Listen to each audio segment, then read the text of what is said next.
김진의 돌직구쇼에 오신 여러분 반갑습니다. 김진입니다. 저는 오늘도 이곳 광화문 청계 광장에 나와 있습니다. 자가격리 의무가 실시됐습니다. 그런데 자가격리 의무를 지키지 않은 사례들이 곳곳에서 나오고 있습니다.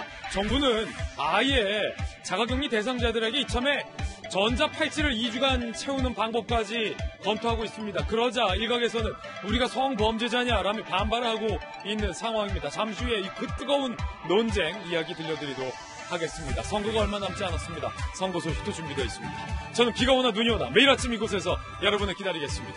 김진의 돌직구쇼 지금 라이브로 시작합니다. 잠깐만요.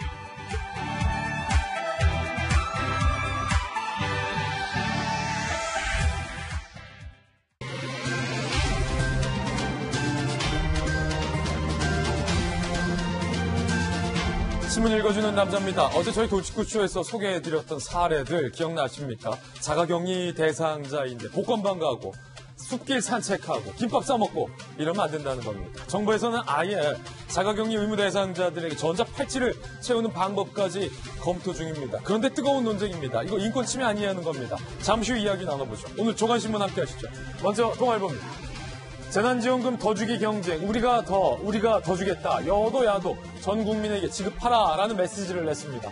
이해찬 대표는 소득 관계없이 총선 후 즉시 줘야 한다라고 얘기했습니다. 정부에서는 모두 다 주는 것에 대한 재정 부담을 느끼고 있습니다. 정부에서는 선별적으로 주겠다. 누구 줄지 지금 정부는 사실상 고르고 있는데 여당에서는 소득 관계없이 다 주자라는 얘기가 나온 겁니다. 야당도 만만치 않습니다. 빨리 줘라. 일주일 내로 1인당 50만 원 줘라라는 얘기도 나왔습니다. 4인 가족 100만 원 주라. 더 나아가서 1인당 50만 원 줘라. 여야 할 것 없이 선거를 의식한 포퓰리즘 공약 논란이 일고 있습니다. 문제는 뭐니 해도 뭐니. 이 재원을 어디서 어떻게 조달할 것인가, 땡겨 쓰더라도 어떻게 채워넣을 것인가에 대한 대책이 양당 모두에게서 보이지 않는다는 겁니다. 다음 신문입니다. 이번엔 조선일보입니다.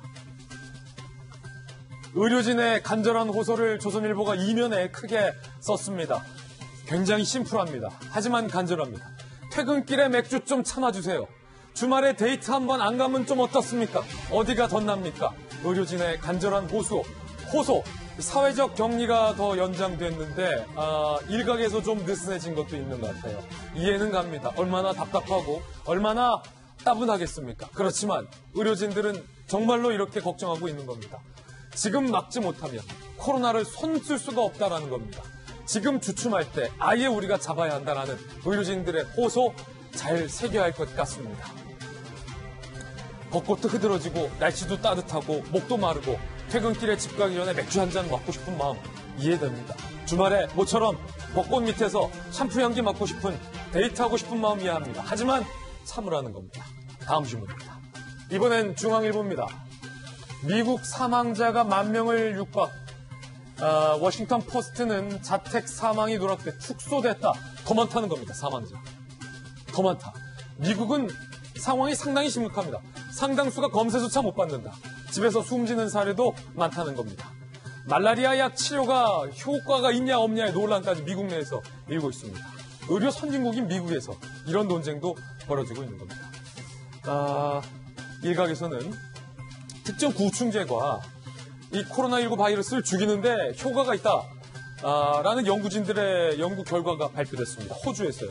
그런데 우리 질병관리본부에서는 그거 아직은 섣부르다라고 조심스러워하는 입장입니다. 과연 구충제가 코로나19 바이러스를 죽이는데 효과가 있는 걸까요?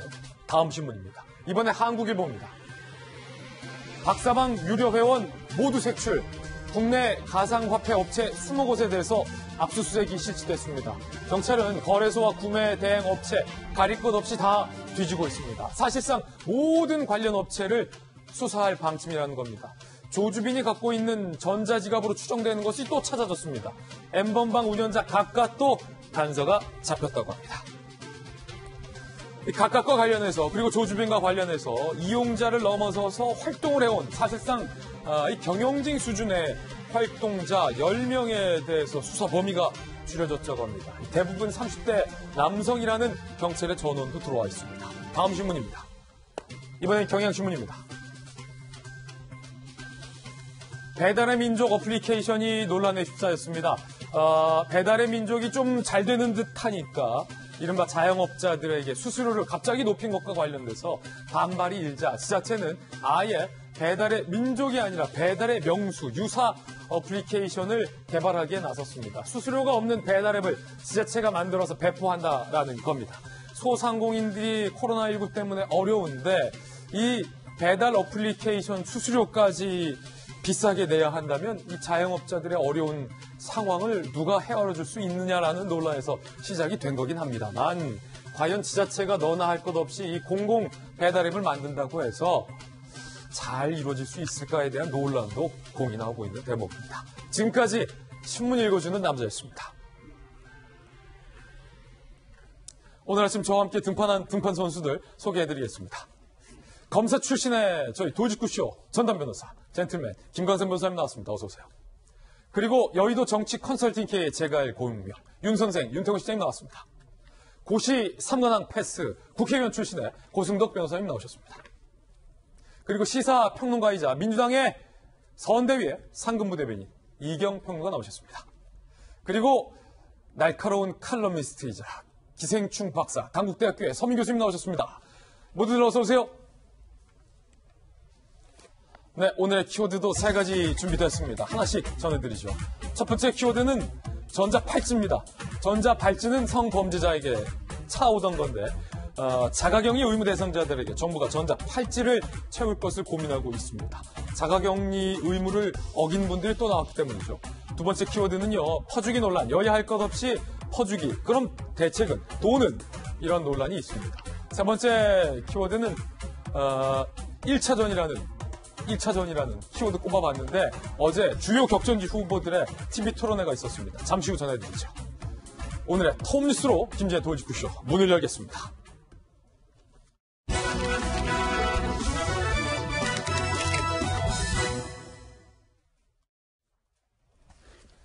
자가격리 의무 대상자들에게 전자팔찌를 채울 것을 정부에서 고민하고 있습니다. 2주간 전자팔찌를 차면 되고 이 전자팔찌는 휴대폰과 떨어졌을 때 삐삐 알람이 납니다. 여러분은 동의하십니까? 오늘의 뜨거운 뉴스, 톱뉴스 주제부터 공개합니다. 전자팔찌로 해결될까? 어제 저희 돌직구쇼 첫 소식으로 이 벚꽃의 유혹에 넘어가서 자가격리 의무를 저버린 분들의 일탈에 대해서 소개를 해드렸습니다. 정부는 이에 대한 대책으로 팔찌를 채우겠다라는 것을 고민하고 있는데 이 논쟁이 오늘 뜨겁다는 말입니다. 여러분들은 과연 어떻게 생각하십니까? 처벌을 강화하겠다라고 정부가 엄포를 놨지만 여전히 자가격리를 무시하는 분들이 또 나왔습니다. 이러시면 안 됩니다. 선생님들. 전국 자가격리 41,723명 위반 처벌 강화 첫날 그제만 6분이 자가격리를 무단이탈. 첫날부터 이렇게 6명이 무단이탈했다는 거예요. 야, 이거 이러다가 큰일 나요, 선생님들. 처벌 셉니다. 아파트 뒤편의 놀이터를 6분간 산책한 모자, 40대 여성 10대 아들. 주민신고로 적발됐고 접촉자가 없습니다. 그런데 야, 뭐 그 정도는 괜찮지 않나 라는 생각도 솔직히 좀 들어요. 얼마나 답답했으면 10분간 뒤편의 놀이터 접촉자 없이. 그런데 전북도에서는 무관용 원칙이라는 거예요. 이게 한번 봐주기 시작하면 너도 나도 다 어긴다는 거죠. 무관용 원칙에 따라 1년 이하 징역 또는 1,000만 원 이하의 벌금을 부과할 예. 10분 놀이터 갔다고 1,000만 원 벌금 받게 됐다는 겁니다. 무관용. 그리고요. 전북 익산이었고요. 경남 산청군 식당에서 친구들과 어울린 20대를 고발했습니다. 이거 자가격리 대상인데 식당에서 친구들이랑 밥 먹고 술 마시고 20대 이러면 안 되죠. 인천 남동구 자가격리 중에 담배 사러 외출, 3차례 격리 지침 위반, 담당 공무원 경고 무시 다 지금 고발됐습니다. 공원 산책, KTX 대중교통 이용 사례 포착도 된 바 있습니다. 정부는 상황이 이러자 아예 전자팔찌 방안까지 꺼내들었습니다. 이야기 들어보시죠. 신체에 이러한 팔찌를 직접 부착시키고 이탈 여부 등을 실시간으로 관리하는 것이 효과적인 수단이 될 수도 있겠습니다만 다른 문제점이나 법리적인 문제가 없는지 등이 같이 고민이 돼야 되는. 정부는 전자팔찌 이야기를 꺼내들었습니다. 그러자 논란이 일고 있습니다. 함께 보시죠. 자가격리 위반 줄이자 전자팔찌 이렇게 생긴 건데 스마트워치 같이 생긴 것 같기도 하고 전자팔찌 휴대폰과 10m에서 20m 이상 떨어질 경우에는 견딜 수 없는 경보음이 나옵니다. 떼 거리는 거예요. 우리 그 재난 문자 시끄럽잖아요. 그거보다 더 센 소리가 나온다고. 홍콩에서는 해외 입국자 전원에게 2주간 착용. 홍콩의 사례가 이미 있다. 대만은 추진 중이다. 라는 얘기도 참고 삼으시면 될 것 같고. 해외 입국자 경우에 착용 거부 시에는 입국을 안 받는 방안까지 검토되고 있어요. 그러니까 옵션은 두 개예요. 전자 팔찌 부착하든지 이게 싫으면 입국을 거부당하든지 라는 거죠. 전체 착용 때는 인권 침해 논란도 예상이 돼서 반발도 만만치 않은 그런 상황입니다. 일단은 판사 출신의 고승욱 변호사님, 전자 팔찌 방안 법적으로는 문제 없는 거예요? 좀 문제가 있죠. 그래요? 왜냐하면 이제 범죄자가 아니기 때문에 이게 신체 접촉해서 이게 달고 다닌다는 게 보통 일이지 아니지 않습니까? 그러니까 법률도 성범죄자 같은 경우에도 국민적 합의를 거치기까지 좀 상당히 논란이 있었잖아요. 그래서 이제 대만 같은 경우는 지금 뭐 추진 중이라 하지만 실제로 그 자가격리를 위반한 사람들에 대해서는 이제 채운다 이런 그 보도가 있고요. 그렇군요. 홍콩은 이제 입국자 전원에게 이제 착용하라고 했는데 아마 그 2주간의 그 격리하는 거 있잖아요. 예. 국가가 마련한 시설에 입소해가지고 격리하는 것에 대한 대안으로 이거 팔찌를 차면은 당신은 스스로 자가격리할 수 있다. 그런 대안으로 나온 것 같아요. 그러니까 무조건 다 그냥 집에서 자가격리하는 사람 다 채운다 이런 건 네. 아니군요. 그래서 우리나라에서 만약에 이제 자가격리자들에게 채운다고 하게 되면 갑자기 집에 있는 사람들한테 팔찌가 하나씩 가는 거예요. 그러니까 대만, 홍콩이랑 좀 다르다. 전혀 다르죠. 그래서 우리나라 경우도 검토해볼 수는 있는데요. 뭐 이를테면 1회 위반자나 2회 위반자라든가 어떤 그 위반자 경우에는 제가 볼 때 좀 정당성이 있지만 예. 그냥 단순하게 지금 아직 증상도 안 나타나고 자가격리를 하고 있는데 팔찌 차고 있어라 이건 너무 좀 지나친 인권 침해가 아닌가 싶습니다. 판사 출신은 이렇게 보셨고 검사 출신은 어떻게 보세요? 일단 법적으로는 강제할 수 없어요. 그래요? 이제 전자발찌 자체는 사람의 인격에 관한 것이고, 근데 팔찌를 강제로 채운다는 것은 법의 근거 기준이 없거든요. 전자발찌 관련해서도 전자발찌에 관한 법률이 있잖아요. 그렇기 때문에 지금 우리가 성범죄 관련해서 변론을 하다 보면 성범죄인들이 제일 두려운 것이 뭔지 알아요? 뭐예요? 첫 번째가 외부로 알려지는 거고, 나의 신상이. 두 번째가 전자발찌를 굉장히 스트레스 받아 해요. 그리고 실제 수사에 보셨을 그런데 때. 전자발찌를 일단은 그 정부에서는 그냥 뭐 자가격리 모든 사람에게 채우겠다 그건 아니고 예. 동의를 받는 걸 전제로 해서. 그러니까 동의를 받는 걸 전제로 해서 채우는 건 상관이 없어요. 동의 안 하면 되는 거예요? 그 동의 안 하면 채우지 못하죠. 법적으로. 그래서 법을 개정하기 전에는 이제 강제로 할 수 없다. 강제성이 없네요. 그렇죠. 강제성이 없죠. 이 말씀을 좀 드리고. 예. 사실 이제 자가격리라는 것이 우리가 뭐 이렇게 감염이 되지 않는 사람 입장에서는 제가 당연히 해야 하는 거 아니야? 왜 저래? 그런 생각할 수가 있어요. 예. 그런데 더군다나 우리 집이라는 것은 공동체 생활이잖아요. 그 좁은 장소에서 14일 동안 하루도 빠지지 않고 문 밖에 나가지 말라고 하면 교도소 똑같거든요. 예. 근데 우리가 교도소에 있어서 하루에 30분 정도 운동할 수 있는 시간을 줘요. 햇빛 쬐는 시간. 그렇죠. 근데 집에 있으면 물론 시설이나 그건 교도소와 비교할 수 없을 정도로 좋겠지만 예. 이것은 엄청난 스트레스를 받게 되는 거거든요. 그래서 이 부분이 좀 상당히 좀 고민이 될 것 같아요. 저도 사실 요즘 다큐멘터리를 많이 보는데 채널A에서도 어제 방송하더라고요. 맞아요. 그 감염된 사람들 병원에서 예. 어떻게 지나는지 또 자가격리된 사람들 어떻게 지내는지를 하는데 그 스트레스는 제 말로 할 수 없어요. 그리고 경호원대에서는 또 공황장애 생긴 사람들이 굉장히 많거든요. 예.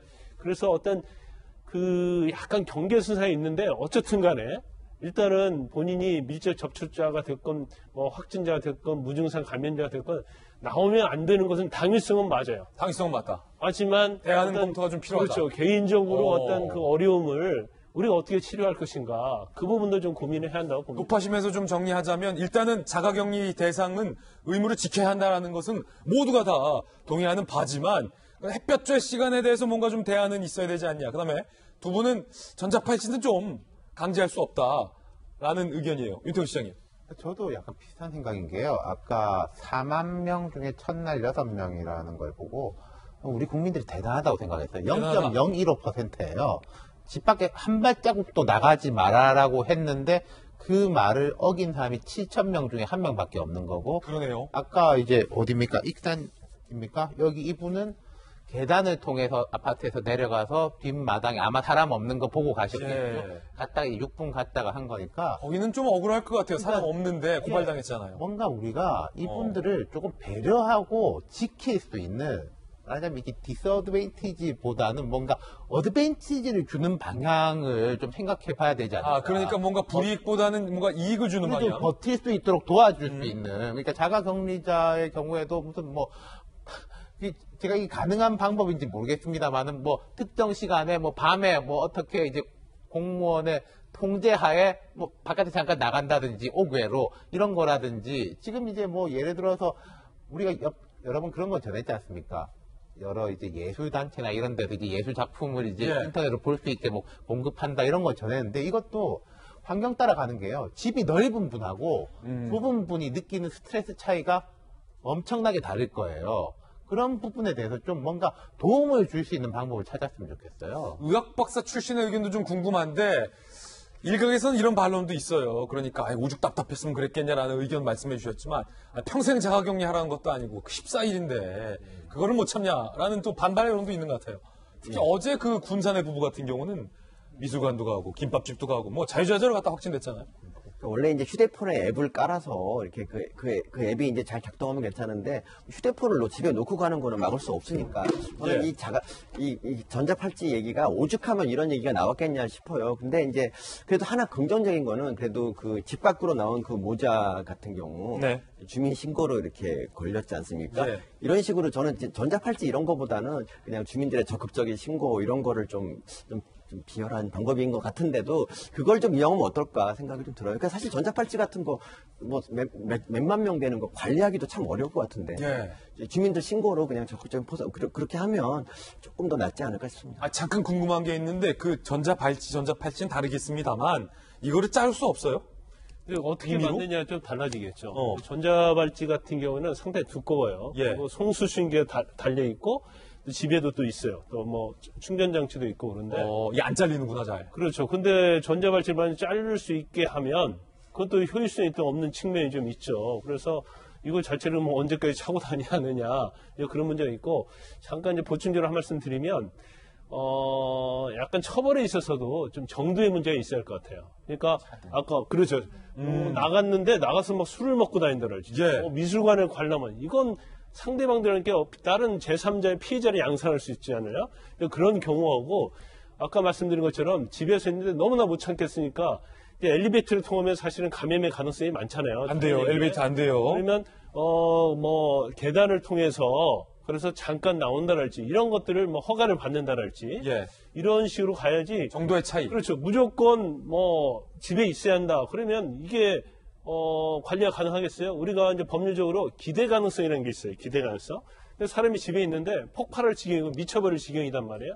그럼 그 사람은 법을 위반하고 위반하지 않는 걸 따지지 않고 일단은 저지르고 보는 경향이 있거든요. 그래서 뭔가 이거의 자체도 당연히 14일에 나오면 안 되지만 약간의 대안도 좀 마련해 주는 것이 맞지 않나 싶습니다. 그만큼 코로나19 상황이 이게 녹록지 않다라는 거예요. 전 세계적인 상황은 더욱더 심각합니다.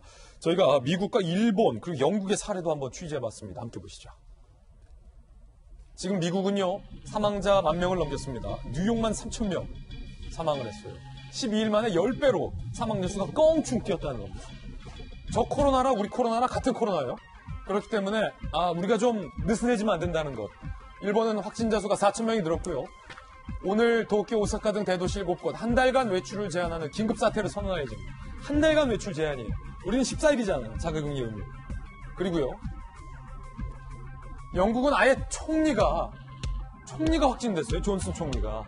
근데 병세가 악화돼서 중환자실로 긴급 이송받아서 지금 집중 치료를 받고 있다. 한 나라의 정상이 중환자실로 긴급 이송돼서 치료받고 있는 상황이랍니다. 필리핀은 코로나 봉쇄령을 위반한 후 경찰에 낯 휘두른 60대 남성을 두테르테 대통령이 사살을 했어요. 필리핀은 뭐 굉장히 강도 높게 처벌하고 있습니다. 두테르테 필리핀 대통령의 발언 저희가 준비했는데 바로 사살하라라는 명령입니다. 들어보시죠. I will not hesitate. Shoot them dead. 야, 뭐 저기는 그냥 shoot them. 그냥 그러면 바로 쏴라 이런 말이잖아요. 네. 오직하면 저럴까라는 생각이 드는데, 근데 저게 뭐 찬성하는 발언은 아니고요. 우리 조금 전에 뭐 자가격리 앱이라든지 그런 전자팔찌 같은 거 얘기 나왔는데 이 부분도 마찬가지입니다.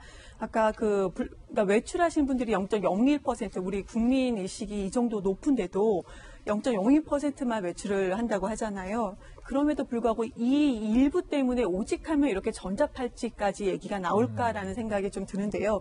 그런데 우리나라는 시민의식이 매우 높은 걸로 전 세계에서 되게 유명합니다. 예. 마트에 가면은 사재기하지 않는다고 해서 외신 기자가 그런 뭐 사진도 많이 올리기도 했었고, 영국에서는 간호사가 48시간 근무를 한 다음에 마트에 갔는데 정말 식료품이 하나도 없었다고 울면서 호소하기까지 했는데 우리나라는 그런 게 전혀 없습니다. 예. 그리고 뭐 마스크 오브제도 우리는 현재까지 마스크 오브제를 시행하고 있기는 하지만 지금 뭐 줄 서 있지도 않거든요. 그만큼 시민의식이 높아요. 그리고 자가 격리를 정말 철저하게 지키는 좋은 사례들도 정말 많이 나와 있습니다. 네, 그래서 지금 이 시점에는 내 개인이 한 명은 좀 불편하다 하더라도 우리 사회를 위해서 코로나19를 우리가 철저하게 대비하기 위해서는 정말 최선의 방법이 아닐까라는 생각을 합니다. 예, 자가격리 잘 지켜야 된다. 한 가지 좀 기대, 희망의 가능성에 관한 뉴스도 오늘 좀 준비를 했습니다. 코로나19 치료제가 아직 완벽하게 개발이 안 됐는데 호주에서 이런 소식이 들려왔습니다. 호주에 그냥 전문가 없는 사람들이 한 게 아니라 호주 모니시 대학의 생의학 발견 연구소에서 이름도 생의학 발견이잖아요. 뭔가를 발견했어요. 지난 3일 국제학술지 항바이러스 연구랑 또 국제학술지에 이렇게 발견 연구 결과를 낸 거예요.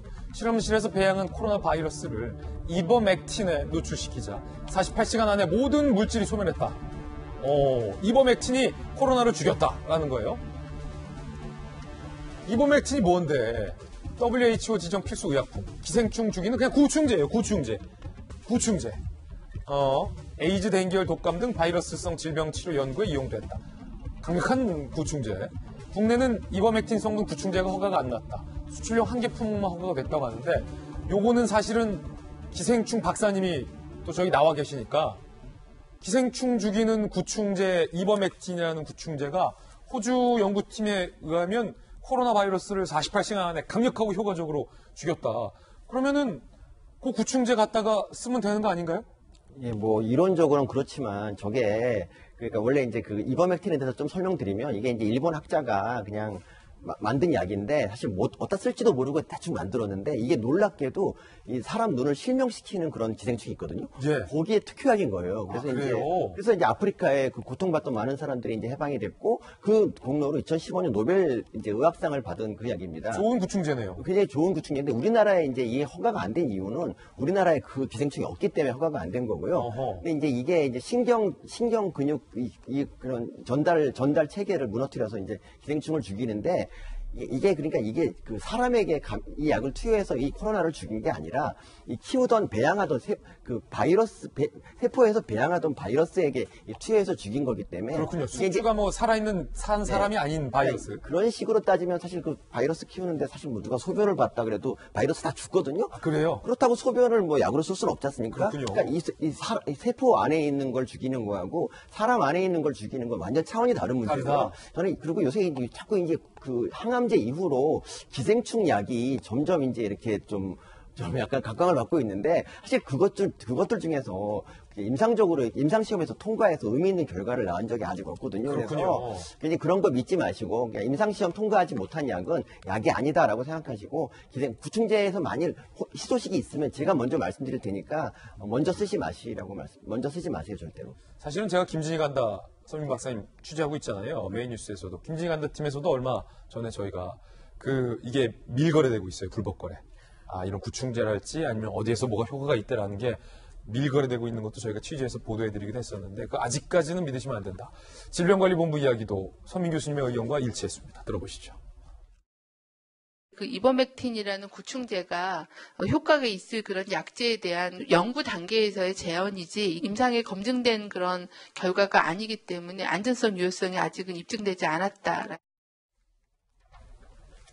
네, 이버맥틴은 아직 안전성이 입증이 되지 않았다라는 소식 전해드렸습니다. 이번엔 저희가 준비한 두 번째 이슈입니다. 박사방 유료 회원을 잡고 보니 유료 회원 10여 명에 대해서 신원을 특정했고 그리고 입건을 했습니다. 그런데 대부분이 30대 남성들이었다라는 얘기가 나왔습니다. 이들 누굴까요? 함께 보시죠. 박사방 유료 회원 구체적 신상 정보 확인 후 본격 수사 착수. 조주빈에게 가상화폐를 송금한, 조주빈에게 가상화폐 쏜 사람, 돈 쏜 사람 10명을 입건한 거예요. 10여 명을. 상당수가 30대 남성이다. 참 이 30대 남성들. 이분들 국내 가상화폐 거래소 등 20곳을 굉장히 이례적으로 압수수색. 입건되는 회원 규모는 더 늘어날 가능성이 상당히 커진 상황입니다.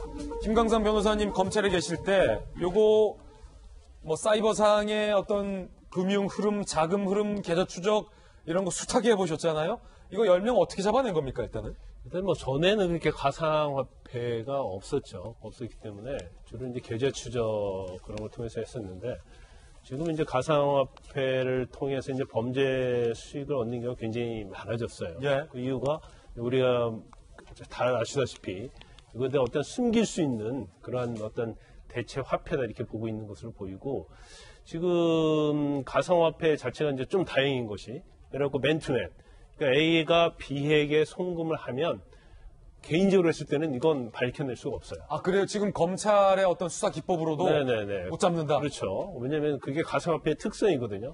그런데 가상화폐 거래소를 통한다랄지 아니면 구매 대행업체가 있거든요. 근데 거기를 통하게 되면 우리나라에서는 실명인 걸 인증받게 돼 있거든요. 가상화폐 거래소는 쉽게 말해서 환전소 비슷한 거라고 보면 되죠. 그렇죠. 그래서 이제 조주빈이가 원래 3개의 지갑을 가지고 있었는데 그중에 이제 두 개는 가짜고 인터넷 떠도는 거고 이제 하나가 본인 거다 했기 때문에 지금 압수수색해서 10명 정도 잡아낸 것 같아요. 근데 우리가 생각보다는 굉장히 사람이 적잖아요.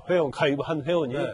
그런데 제가 개인적으로 보니까 지금 전국에 있는 경찰청에서 다 수사를 하고 있는 것 같아요. 전국 경찰청에서? 예. 그리고 광역수사대 그런 곳에서 지금 아마 민감윤 총장이 지시를 해서 전체적으로 수사를 하고 있지 않나 싶습니다. 그래서 일단 이제 가상화폐 말고도 중요한 것 중에 하나가 그냥 돈을 내지 않는 사람 무료 회원도 있어요. 그렇지 않고 현금 거래하는 사람도 있거든요. 그럼 이런 사람들을 어떻게 잡아낼 것이냐? 그게 굉장히 어려울 거예요. 왜냐하면 텔레그램 자체는 이걸 압수수색해서 거기에 대한 인적사항을 확인할 수가 없거든요. 그래서 경찰이 수사하는 것이 굉장히 지금 느려지고 있는 것다고 보면 되고 경우에 따라서 이제 텔레그램 관련해서 거기에 유료 회원 가입했는데 이제 그걸 캡처해 놓은 사람들이 있어요. 그 친구끼리 또 있는 사람이 있거든요. 제가 10명 입건했잖아요. 저 사람들 잘 수사를 하면 이게 가지치기 하는 식으로 해서 굉장히 많은 사람을 또 일망타진할 수 있어요. 또 현재 전국의 각 경찰청에서 저런 수사를 하고 있는 것으로 보입니다. 경찰도 좀 이런 거 수사 기법이 좀 있습니까? 그렇죠. 당연히 경찰 자체는 사이버 범죄에 있어서는 검찰 못지않게 그렇군요. 굉장히 수사 기법이 제가 볼 때는 대한민국 전 세계에서도 상당히 최고 수준을 자랑한다고 봐요. 이런 사이버 범죄 잡는 거는. 예, 근데 왜 이렇게 보이스피싱은 못 잡을까? 보이스피싱은 중국에다 주로 문제를 하기 때문에 보이스피싱은 많이 잡아요. 근데 제가 한 말씀 드릴 수 있는 것은 디지털 범죄는요 반드시 증거를 남깁니다. 이거 약간 좀 김광상의 명언 아닙니까? 디지털 범죄는 아니 일반적으로 증거를 남긴다. 알려져 있는 내용인데 그래서 그 하나의 단서만 하나 딱 잡으면 그걸 타고 들어갈 수 있어요. 그러니까 우리가 초연결 사회에 살고 있잖아요. 그러니까 어느 하나만 잡으면 연결이 되기 때문에 지금 자체에 있어서 회원 가입자를 잡는 것은 경찰에서 지금 초동 수사 단계다. 그러면 향후에 있어서는 그 연결고리를 추적하면 굉장히 많은 관련된 범죄자들을 잡아낼 수 있다 이렇게 봅니다. 김 변호사님 말씀 좀 보세요. 윤 선생님. 제가 한번 말씀드린 적 있는 것 같은데 제가 한국 블록체인 협회 자율규제위원회였다고 맞아요. 블록체인에 대해서 사람들이 약간 잘못 알고 있는 게 있어요. 익명성이 강하다. 익명성이 강한 건 맞습니다. 근데 익명성이 강한 이유는 이 가상화폐라는 게 국경을 뛰어넘고 또 제도화되어 있지 않기 때문에 익명성이 강한 건데 아까 디지털 범죄는 반드시 꼬리가 남는다고 했지만 블록체인이라는 게 뭐냐면 모든 거래에 대한 기록이 남는 거예요. 예를 들어서요. 어떤 성범죄나 다른 범죄를 저지르는데 내가 현금을 어디서 찾아가지고 현금을 누구한테 바로 주면은 그거는 사진이나 이게 CCTV에 잡히지 않는 이상 증거가 없잖아요. 근데 블록체인이라는 건 그럴 수가 없습니다. 가상화폐는 옮기는 순간에 다 꼬리표가 붙는 거예요. 내가 만약에 김진이라는 사람한테 전자지갑으로 옮겨주더라도 예. 그거는 물리적으로 주는 게 아니라 디지털로 전송을 해야 되거든요. 예. 팩이 계속 붙는 거예요. 그렇군요. 그러니까 저거는 끝까지 가면은 이게 누구를 거쳐서 이 화폐가 왔는지는 무조건 다 알 수 있는 무조건 다 알 수 있다. 네. 그 이용자 대부분이 30대 남성이라는 것도 좀 충격적이었는데 개인적으로 그러니까 그건 어떻게 30대 보세요? 남성이 그런 거 아니겠습니까? 예를 들어서 이런 디지털에도 조금 밝고 경제력도 좀 있고. 그런 부분이 이제 30대 남성이겠죠. 예. 좀 아이러니컬한 게 이것을 운영하는 사람들은 10대 아니면 20대 초반이에요. 그러니까. 통업자는 20대. 그리고 그게 운영자고 보스 역할을 하는 거고 거기에 들어가서 뭐 관전하고 다운로드를 받는 사람은 30대단 말이에요. 그럼 어떻게 보면 10대, 20대가 30대를 마치 로봇 조종하듯이 이걸 조종하는 거죠. 이 엠번방 등 이용한 30대 남성들은 좀 부끄러운 줄 알아야 돼요. 그런가 하면 방송 진행자인 김어준 씨의 발언도 지금 논란이 되고 있는데 미래통합당이 엠번방 연루자는 정계에서 퇴출시키겠다라고 발언한 것이 매우 이상하다. 즉 야당이 이 엠번방 사건을 공작의 관점에서 말하는 것이다라고 주장을 해서 논란이 되고 있습니다. 들어보시죠. 우리 당에 N번방 연루자가 있다면 정에서 완전 퇴출시킬 것이다라고 하는 미래통합당의 이 발언 있지 않습니까? 저는 이것은 매우 이상한 선언이다. 이 메시지는 거꾸로 읽어야 된다니까요. 더불어민주당의 N번방 연루자가 있을 예정이니 정계에서 완전히 퇴출시켜라 라는 메시지를 예언처럼 하는 거예요. 공작의 관점에서 봐야 됩니다. 저는 잘 이해가 안 되는데 진행자가 이렇게 근거 없는 개인적 발언을 강하게 주장해도 되는 것인지, 만약에 돌직구쇼에서 김진이 이거는 미래통합당의 어떤 공작의 관점에서 봐야 한다라고 얘기했다면 가만히 둘까라는 생각도 한번 들어봤던 대목인데, 어쨌든 김원준 씨가 주장한 공작의 발언이다라는 원문도 한번 들어보시죠. 통합당은 황교안 대표의 무관용 원칙에 따라 앞으로 저희 당에서도 이러한 성범죄 사건과 연루된 인사가 발생할 경우 출당을 비롯한 초강력 징계를 통하여 영원히 정치 무대에서 사퇴하게끔 조치하도록 하겠습니다. 고승덕 변호사님, 이 발언을 두고 김어준 씨는 저거 정치 공작이다. 공작의 관점이다. 이 발언은, 지금 통합당의 이 발언은 민주당 쪽에 N번방 관계자가 있을 것이다라는 것을 전제하고 한 발언이다. 이게 라는 주장이에요. 머리가 너무 좋으신 분이 아닌가 싶어요. 몇 단계를 그냥 이렇게 혼자 계산하시는 것 같은데요. 분명히 이제 조금 전에 미래통합당 대변인 발표문에 의하면 우리 당에서, 그러니까 미래통합당에서 관련자가 있을 경우는 정계 퇴출시키겠다라고 했지, 더불어민주당에 누가 있는 경우에 퇴출시키겠다, 그 뜻은 아니었거든요. 예.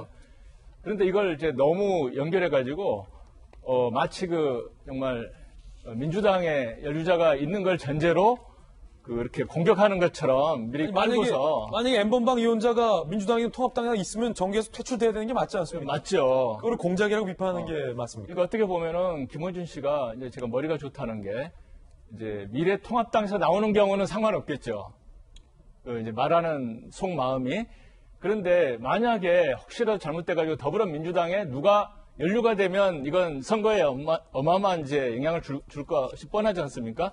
그렇기 때문에 어떻게 보면 미리 예방적인 차원에서 침을 놔두는 거죠. 타저도 이건 공작으로 이제 진행이 되고 있다라는 것을 좀 전제해서 미리 머리 좋게 예방 침을 놓는 그런 발언이 아닌가 하는 생각이 드는 거예요. 서민 교수님 어떻게 들으셨어요?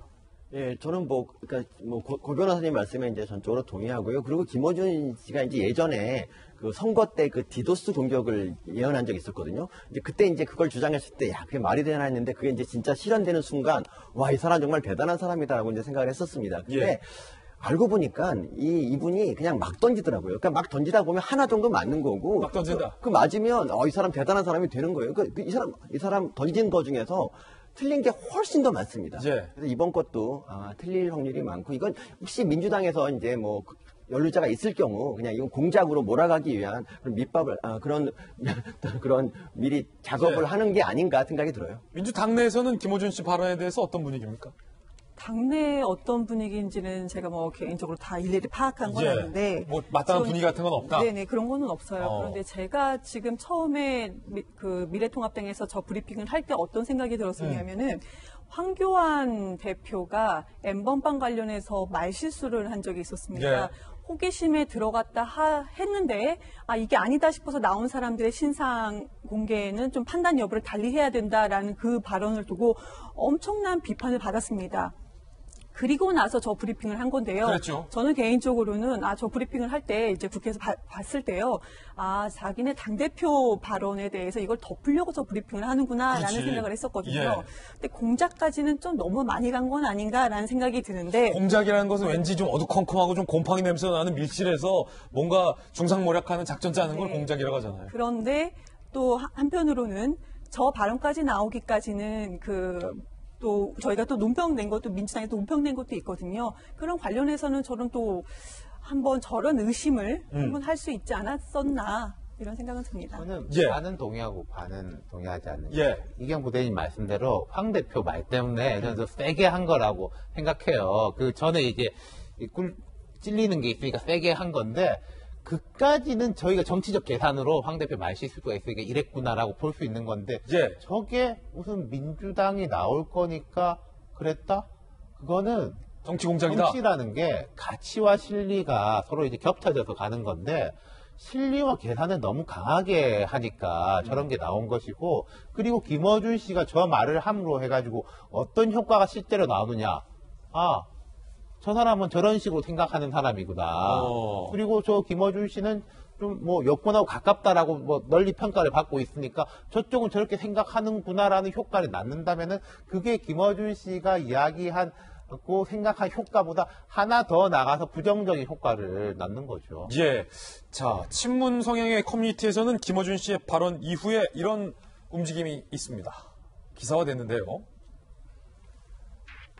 이건 공작이다. 해당 방송 이후 친문성향 커뮤니티 게시판 내에 N번방을 직접 챙기겠다는 윤석열 총장. 공작하기 위한 건 아니냐라는 주장이 올라왔다고 합니다. 그래서 해시태그 검찰 N번방 공작이라는 검색어가 등장했는데 뭐 누구 나왔습니까? 지금 안 나왔는데 왜들 이러시는지 모르겠고요. 공장장의 N번방 추측 맞는 것 같다. 총수가 모든 걸 걸고 근거 없는 공작 눈을 펼겠느냐. 언론이 물기 전에 공작 증거를 잡아야 한다. 어떤 후보에 엮을까 고심 중일 텐데 어이가 없다라는 반응들이 나왔다고 하는데 김 변호사님 이거 이렇게 진행자가 방송에서 얘기해도 됩니까? 저도 그렇게 얘기하랍니다. 이제 그러면 되면 일단 우리가 어떤 음모나 공작에 대한 얘기를 하면 말이에요. 그럴듯하는 거예요 항상. 그래? 그리고 지금 친문 커뮤니티 내용을 보면 N번방 직접 챙겼던 윤석열 총장 그러면 원래 김어준 씨는 윤석열 총장까지는 안 갔거든요. 근데 N번방 직접 챙기겠다고 하는 거 보니까 N번방 내에 누군가 있을 것 같고 그 윤석열 총장이 그중에 누구의 명단을 어디다 넘겨주고 그래서 총선에 개입을 하고 그게 저게 지금 사실은 김어준 씨가 함축된 의미인 것 같아요. 그러면 제가 지금 N번방 이후에 계속 방송했잖아요. 회원이 26만 명이다 근데 사실 26만 명이 아니다고 그러고 적어도 몇만 명 되면 그 안에 정계가 됐건 예술계가 됐건 문화가 됐건 방송계가 됐건 우리가 생각지도 못한 경악스러운 인물이 있을 가능성이 있다는 걸 제가 수없이 했어요. 그럼 당연히 그 안에 정치인도 있을 가능성이 크다는 말이에요. 그러면 처음에 총선 전에 밝혀진 인물이 통합당 사람이냐 예를 들어 그 정치 인물을 대표적으로 말한다면 통합당 사람이냐 민주당 사람이냐 이거 처음에 나오는 사람이 누구냐에 따라서 총선에 굉장히 영향을 많이 미칠 거예요. 그래서 김어준 씨 입장에서는 그걸 이제 생각하고 있는 거죠. 그런데 이게 만약에 민주당 내에서 누가 나온다, 혹시라도 만약 나온다고 한다면 이걸 윤석열 총장하고 같이 딱 이렇게 뭐 우리가 나쁘게 이러면 엮는다고 하고 좋게 말하면 연결고리를 딱 형성을 하면 사실은 방어할 수뿐만 아니라 윤석열 총장이 마치 오히려 저 모의의 주범이 되는 것처럼 그런 효과를 얻을 수 있기 때문에 그 어떤 그 언론에 대한 얘기 이런 것들을 보면 그 기승전 꼭 윤석열 총장이 가는 것 같아요. 관계 있든 없든 간에. 저도 오늘 아침에 이제 들었는데 뭐라고 하나 이제 취재 차원에서 들었는데 오늘도 또 이 공작 얘기를 김어준 씨가 꺼냈는데 이게 공작 아니에요? 그렇죠. 그러니까 제가 받는 느낌이 이겁니다. 지금 이제 N번방 수사가 어떻게 진행되고 있냐면 아이디 만여 개가 나왔는데 누가 발표했습니까? 경찰에서 조사해서 발표했어요. 이번에 그 10여 명 30대 남성이 주된 그 유료 회원도 경찰에서 수사해가지고 발표했어요. 다시 말하면 그 인적인 부분 지금 발표하고 조사하고 하는 게 경찰의 손에 있습니다. 근데 경찰이 지금 공작에 윤석열 총장과 지금 짝짝꿍하는 이건 아니잖아요. 그렇죠. 그래서 어떻게 보면은 누가 지금 N번방에 들어와 있는지는 경찰에서 가지고 있는 지금 정보가 더 많고 윤석열 총장이 잡을 수가 없는 부분인데도 왜 윤석열 총장을 끌어들이느냐. 제가 볼 때는 이게 임무라고 보는 거예요. 뭐냐면은 이번 선거가 조국 대 반조국, 조국 대 윤석열 이렇게 몰고 가려고 하는 어떤 시각이 있는데 그런 것에 일종의 또 편승해가지고 윤석열 총장을 흠내므로 인해서 어떻게 보면은 조국 쪽 입장을 대변하는 이런 음모라고 저는 오히려 느껴지는 거죠. 오히려 네. 다 이제 패널들 개인 견해라는 거 말씀드리고 김어준 씨의 개인 견해인데 자꾸 진행자가 개인 견해를 얘기해도 되는 건지 잘 모르겠습니다. 만약에 그러면 바로 벌점 날 텐데. 자, 미래통합당에서는 이렇게 비판했습니다. 피해자들 마음을 한 번이라고 생각해봤다면 N번방 사건마저 정치 공작 운운하며 선동에 이용하진 않았을 것이다. 선거운동 기간 특정 정당에 대해 아니면 말고 싶게 방송을 하는데도 가만히 있는 TBS의 행태가 더욱 비판받아 마땅하다. 김어준 씨는 피해자들과 국민 앞에 사과하고 하차하라라는 메시지도 나왔다는 것. 이건 통합당 측 주장이라는 것도 다시 한번 말씀드리겠습니다. 정치 이야기 나와서 자연스럽게 본격적인 정치권 소식 들려드리겠습니다. 역시 선거를 앞두고 설화를 조심해야 합니다. 말실수를 조심해야 합니다. 그런데 여지없이 양쪽 모두 말실수가 터져 나왔습니다. 다음 주제입니다. 대형 설화주의보. 선거는 8일 앞으로 다가왔는데 누가 실수를 하냐의 싸움인 것 같아요. 보니까 누가 말실수를 하냐의 싸움까지 좀 된 것 같습니다. 먼저 본격적인 선거 유세 현장을 저희가 또 한번 모아봤습니다. 민주당, 통합당, 민생당, 정의당의 순으로 함께 만나보시죠.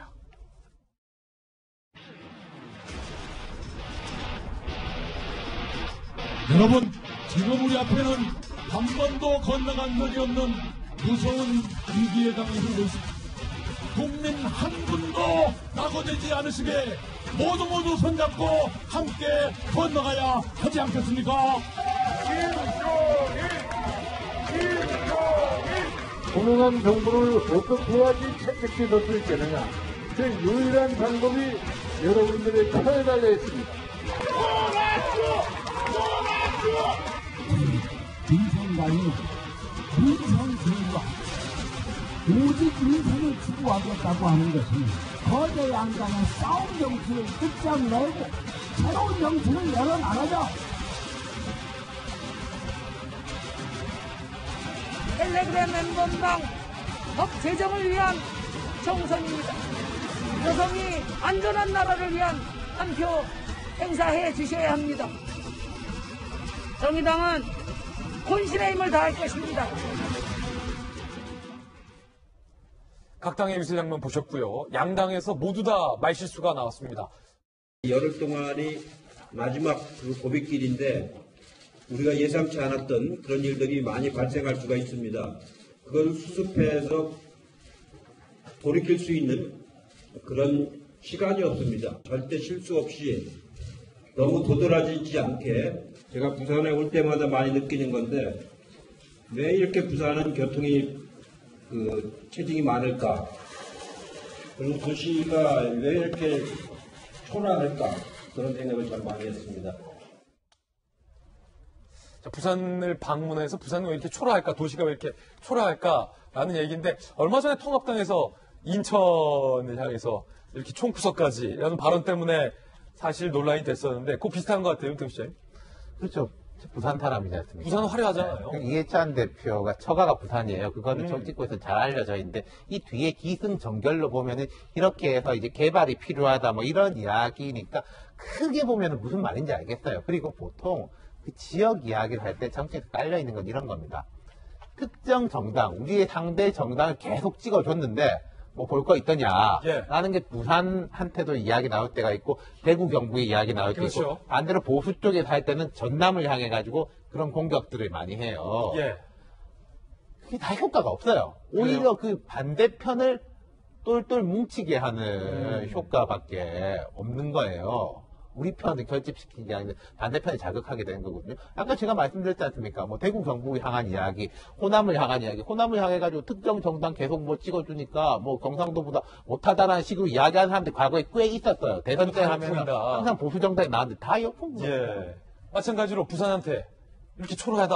그렇죠. 라고 해봤자. 이게 나온 이야기는 이제 보수를 이렇게 많이 찍어가지고 개발이 덜 됐다. 이런 식의 논리였거든요. 그런데 지난번 지자체 선거에서는 다 휩쓸었잖아요. 민주당이. 예, 시장이랄지 아니면 뭐 구청장, 구의원, 시의원 전부 다 민주당 일색으로 됐단 말이에요. 그래서 저는 그런 것 같아요. 이제 일단 뭐 우리 항상 그렇잖아요. 이제 선거를 하게 되면 여기에 낙후된 책임이 누구에게 있느냐, 야당에게 있냐, 여당에게 있느냐 그 얘기를 하기 위해서 하는데. 그냥 어휘를 잘못 쓴 거죠. 초라하다기보다는 굉장히 낙후된 적이 많더라. 그것은 이전에 보수 쪽을 많이 찍어주다 보니까 이렇게 된 거죠. 이렇게 말씀을 하시려고 했을 거예요. 네. 근데 했는데 아마 어휘가 좀 생각이 안 났던지 써준 문구가 좀 잘못됐던지 그러니까 초라하다 이건 사실은 듣는 입장에서 보면 굉장히 감정이 좋지 않을 수도 있고 그 부산이 굉장히 떠오르는 도시예요. 멋있죠. 가면은 특히 뭐 해운대랄지 이쪽 저쪽 서구랄지 새로 개발돼 가지고요. 가면 이게 부산처럼 좋은 도시가 없구나 그런 생각을 하고 또 교통체증이 되는 건 나쁜 건 아니에요. 교통체증이 없는 것은 아주 한간 시골에 없는 거거든요.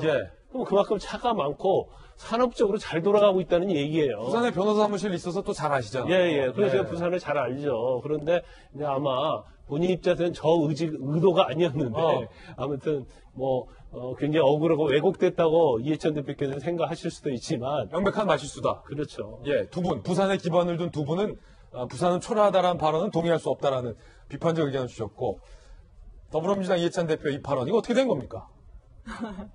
물론 뭐 초라하다라는 발언 자체가 비판받아야 되는 게 맞죠. 네, 맞죠. 이건 분명히 실수하신 게 맞는데, 근데 그 배경이 조금 전에 말씀 주신 것처럼 그 전 정권에서 이거를 뭐 못해서 이거에 대해서는 비난을 하기 위한 배경으로 간 게 아니고 지금 수건 사업이 있습니다. 경부선 철도 지하화 사업이 지금 민주당의 이제 수건 사업인데 그 부분에 대해서는 배경 설명을 하기 위해서 교통체증이 심하고 좀 이렇게 좀 노후된 곳이 많다 이런 말을 하기 위한 배경 설명이었던 거고요. 그런데 저는 아까 뭐 이해찬 대표가 억울할 것이다, 할 말이 많을 것이다라는 그 부분에 대해서는 황교안 대표도 무슨 뭐 투표용지요, 뭐 키 작은 사람 이거 들지도 못할 것이다라고 해서 신체 비하 발언 이런 말실수를 한 적도 있었고 또 우리 미래통합당에서도 그 후보 한 명이 어디였었죠? 또 3040 이 부분 그 3040 세대에는 좀 무지하다, 논리가 없다라는 쪽으로 좀 말을 한 적이 있었는데 이 부분은 말실수이기도 하고 좀 잘못된 많은 부분들이 있는데 중요한 거는 실수를 하고 비난받고 비판받은 다음에 그 또 정치인의 어떤 행동, 어떤 자세를 취하느냐가 되게 중요하다고 생각을 합니다. 근데 민주당 이해찬 대표 같은 경우는 이 부분에 대해서는 거론을 좀 거의 대부분 안 하셨어요. 내 말실수다. 그런데 황교안 대표에서는 제가 좀 보면서 놀랬던 게 페이스북에 사사건건 꼬투리를 잡냐라고 또 비아냥거리면서 좀 꼬집고 나 할 말이 많다라는 식으로 또 하신 적이 있었는데 당대표입니다. 이러한 태도 또 대권 주자로서 이러한 태도는 좀 고쳐야 된다고 생각합니다. 이해찬 대표 사과했어요? 초라하다 발언에? 이 부분에 대해서는 사과를 아직은 안 한 걸로 알고 있는데 똑같네요, 뭐 양쪽 다. 그런데요. 사과를 해야죠, 그러면. 그 전에 오늘 또 뭐 회의가 있으면은 하실 수도 있겠죠. 그럼 좀 지켜보겠습니다. 자, 방금 말씀 주셨던 미래통합당의 김대호 후보는 30, 40대를 무논리, 무지와 착각이라고 이른바 폄훼를 해서 논란이 되고 있습니다. 들어보시죠. 60대, 70대들은 대한민국이 얼마나 열악한 조건에서 이렇게 그 발전을 일으켰는지를 잘 알고 있습니다. 30대 중반부터 40대는 그런 걸 잘 모르는 것 같습니다. 태어나 보니까 어느 정도 살만한 나라가 됐고 이분들의 기준은 유럽이나 미국이나 뭐 일본쯤 되는 것 같아요. 30대 중반에서 40대는 논리가 아닙니다. 그냥 막연한 정서입니다. 거대한 무지와 착각입니다. 통합당 김대우 후보 30, 40대는 논리가 없다, 무논리다, 뭐 이런 발언이에요? 제가 40대 중반이에요. 우리가 다 어릴 때는 니들이 어려서 젊어서 뭘 몰라서 그런 이야기 듣지 않습니까? 제가 이 나이에도 아직 니들이 세상을 몰라서 이런 이야기를 들을 줄은 참 몰라서 아직 내가 젊구나라고 해서 뭐 기분 좋아해야 되냐 이것도 있고 김대우 후보가 또 뒤에 이런 이야기도 해요. 50대 민주화 세대는 또 합리적이다 이런 이야기까지 해요. 본인이 50대 후반으로 제가 알고 있는데 그러니까 내 밑으로는 다 뭘 모르고 무지다. 우리 위로는 나부터 우리 위로 뭘 안다. 그러니까 이게 뭐 말이 안 되는 거죠. 아마 저기도 맥락상으로 볼 때는 지역을 다녀보니까 통합당 후보지 않습니까? 60, 70대는 좀 따뜻하게 대하는데 30, 40대는 이제 싸늘하겠죠.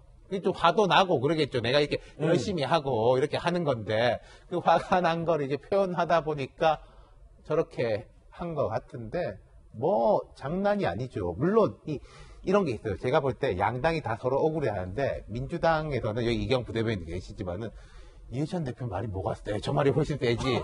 근데 이제 통합당 쪽에서는 거기는 대표고 여기는 그냥 정치신 후보인데 대표 말이 훨씬 세지. 뭐 이렇게 서로 이렇게 뭐랄까 상대의 흠을 더 크게 보려고 하는데 잘못한 거고 저기에 대해 가지고 이제 뭐 김종인, 황교안 두 사람이 다 이야기를 했는데 황교안 대표 같은 경우에 아주 부적절한 발언이다. 그런 발언들 나와서는 안 돼. 이렇게 했는데 근데 이게 황교안 대표가 평소에 말에 대해서 실수가 없고 그런 게 있다면은 권위가 생기는 거죠. 예컨대 제가 뭐 특정 정당을 칭찬하고 뭐 폄하하려고 하는 게 아니라 이낙연 후보 같은 경우에 그런 말에 대한 실수는 별로 없지 않습니까? 그러니까 이낙연 후보가 말 실수하지 마 라고 하면 그게 먹히는데 황교안 후보가 말 실수하지 마 그러면은 별로 안 먹힌다는 거죠. 김종인 대표 이렇게 얘기했어요. 저 김대우가 원래 운동권 출신인데 변심한 사람이야. 자기한테 맞지 않은 것에 감정적 표현한 거다. 30, 40대가 정치 변화 가져오는 투표율이라 의심하지 않는다. 굉장히 엄중 경고를 한 상황입니다. 이제 그 김대우 후보는 저 감정적 표현이에요. 아까 우리 윤태현 시장이 얘기한 것처럼 지역에 가보니까 30, 40대들이 자기를 반겨하지 않아요. 특히 이제 통합당에 대해서 비우호적이고 또 여론조사를 해보니까 30, 40대들이 지지를 하지 않아요. 그러니까 이거에 대해서 자기의 어떤 반감을 표시한 거라고 봐요. 그런데 사실 저런 얘기 자체는 도움이 안 되죠. 선거에 본인한테 악영향을 미칠 수 있을 뿐만 아니라 그 통합당에도 굉장히 악영향을 미칠 수 있는 거거든요. 그래서 본인 자체가 30, 40대를 뭐 무지, 착각, 무논리 이렇게 얘기했는데 정치하는 사람이 사실은 본인을 되돌아봐야 해요. 본인이 무논리고 무지고 착각일 수 있다. 그러면 어떻게 끌어안을 것인 거야. 그거에 대해서 사실은 어떤 일반적인 생각을 뛰어넘는 자기의 어떤 프레임을 뛰어넘는 걸 해야 하는데 오히려 30, 40대가 자기를 좋아하지 않는다고 해서 이걸 비난한다?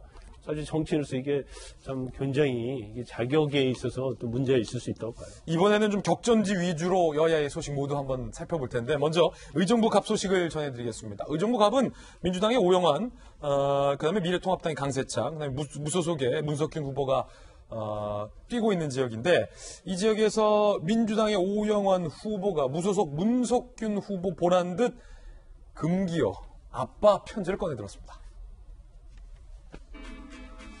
아빠 편지를 꺼내들었는데 지금 여론조사상에서 앞서고 있는 민주당의 오영환 후보가 무소속의 문석균 후보 보란 듯 아빠 손편지를 공개한 건 아니냐라는 얘기가 나오고 있어요. 이렇습니다. 오영환. 아빠 손편지 공개. 돈도 없고 든든한 백도 없고 이 분야 경험도 없는 못난 애비가. 이렇게 나가잖아요 벌써. 그러면 돈도 있고 든든한 백도 있고 이 분야 경험 있는 잘난 아빠는 누구란 얘기입니까? 바로 이런 얘기 나오잖아요. 40일간 무급휴직 신청하고서 작은 힘이라고 보태고 올라왔다. 제 아들 오영환을 도와달라는 아빠의 손편지를 공개한 겁니다. 자, 문석균 후보는요. 많은 분들 보시기에 저는 권력자의 아들이지만 부도맞이한 서점 지키려 밑바닥부터 발버둥 치며 이곳까지 왔다. 아빠 찬스 단 한 번도 이용한 적도 느껴본 적도 없다라고 글을 올렸는데 섬 교수님 보시기에 요 오영환 후보의 아빠 손편지 공개는 문석균 후보 보라는 것 맞습니까? 예, 맞죠. 그러니까 만약에 오영환 후보의 아버님이 뭐 큰 재벌 회장이다 이랬으면 저렇게 아버지 편지를 공개하지 않았겠죠. 근데 별로 이렇게 가진 게 없다는 게 없기 때문에 그러니까 거기 문희상 의장과 너무 대비되는 그 아버지이기 때문에 일부러 공개한 거고요. 그런데 이제 제가 한 가지 좀 긍정적인 거는 오영환 후보 아버지가 40일간 무급 휴가를 냈다는 부분인데 이거를 낼 수 있다는 게 참 그래도 이거는 입장에도 탄탄한 지위를 차지하고 있는 게 아닐까 생각이 듭니다. 웬만하면 40일 무극기좀 앉는다. 이거죠. 네. 이기고 있는데 좀 너무 얄미운 거 아닙니까? 일각에서 문석균 후보 입장에서는? 뭐 어제 이 기사가 나왔을 때 언론을 좀 한번 봤어요. 근데 보수 언론 쪽에서 물론 제가 지금 여기 채널에 방송이 나와 있지만 그 보수 언론 쪽에서 뭐 보란 듯이 이렇게 발표를 했고 보여줬다라고 하는데 그 부분은 너무 좀 왜곡된 게 아닌가. 보란 듯이 보여주지 않았다. 네. SNS에 쓰고 올린 거다. 아니 아버지한테 저런 얘기 들으면은 저런 편지 올릴 수 있죠. 그리고 청년 정치인이 정말 오영환 후보 실제로 보면은 정말로 되게 신선하고 정말 마음이 뜨거운 정치인이거든요. 정치를 시작하는 청년인데 저렇게 할 수 있다고 봅니다. 저 같은 경우도 저런 얘기를 저는 아버지가 안 계시지만 어머니한테 저런 얘기를 많이 듣고 항상 새벽에 오늘 아침에 나올 때도 저런 얘기를 또 듣고 나왔거든요. 보통 힘들게 자식을 키우시는 부모님들은 저런 얘기를 하시거나 저런 편지를 씁니다. 그걸 받은 자식의 입장에서 저걸 보여줄 수 있는 거죠. 보여줄 수 있다? 그리고 문 후보 같은 경우는 솔직히 전 개인적으로는 좀 피해를 본 게 아닌가라는 생각도 솔직히 가지고 있어요. 네. 왜냐하면 부모가 왜 우리 장인 정신이라고 하죠. 부모가 하던 일을 물려받고 하면은 오히려 장인 정신으로 칭찬을 받는데 왜 정치는 그러면 안 되는가? 근데 다만 왜 같은 지역구냐? 그 부분에 대해서는 좀 아쉬움이 있다라는 생각이 드는데요. 아, 참, 이거를 보고 뭐 보란 듯이 이렇게 했다라는 그렇게 꼬집는 부분에 대해서는 언론이 조금 좀 치사하지 않았었나 하는 생각이 듭니다. 보란 듯이 아니다라는 또 의견도 주셨고요. 이번에는, 경남 산청, 함양, 거창, 합천에 관한 소식입니다. 이 지역은 민주당의 서필상 후보, 미래통합당의 강석준 후보, 무소속 김태우 후보가 뛰고 있는 지역인데 김태우 후보가 이렇게 유사를 했습니다. 무릎 꿇고 눈물까지 흘렸습니다. 무소속 김태호 후보의 모습 살펴보시죠. 태호 이번에 마지막 정치 생명을 걸었습니다. 태호 한번 꼭 좀 살려주십시오. 이렇게 무릎 꿇고 호소합니다. 태호 한번 살려주십시오. 태호가